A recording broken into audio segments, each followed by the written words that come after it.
تعالَ هاقول لك حاجة، عارف وقعة التفويض بتاع بيراميدز دي ما كانتش الأولى في التاريخ، بل الزمالك فوّت قبل كده للإسماعيلي ضد الأهلي عام 2009 عشان الإسماعيلي ياخد الدوري، ولكن للأسف نقبهم طلع على شونة. تعالَ معايا تشوف بالضبط عملوا إيه في ماتش التفويت الشهير مع الإسماعيلي عام 2009.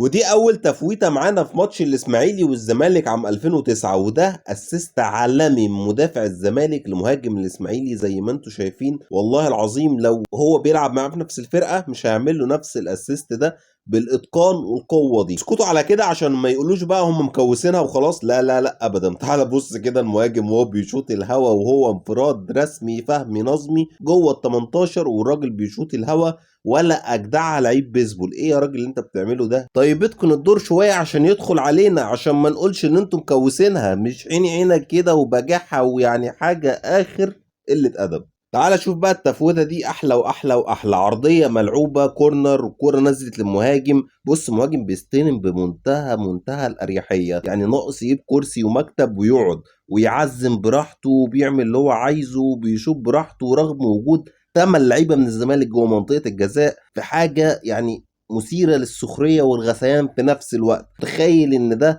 ماتش رسمي بين الزمالك والاسماعيلي في الدوري، وماتش ممكن يحدد بطل الدوري كمان. بس ايه بقى، ولاد العم مع بعض دايما. وده عبد الواحد السيد اللي كان قايم بدوره امبارح عواد، وهو بيضحك وبيندع على المدافع بيقول له يلا ولا، وبيضحك وفرحان قوي ان هو جه في الجون الثالث بمنتهى السعاده والانشكاح. التفويت عنوانهم، وعشان كده عمر ربنا ما هيكرمهم ببطولة وهيفضلوا دايما تحت وتحت وتحت.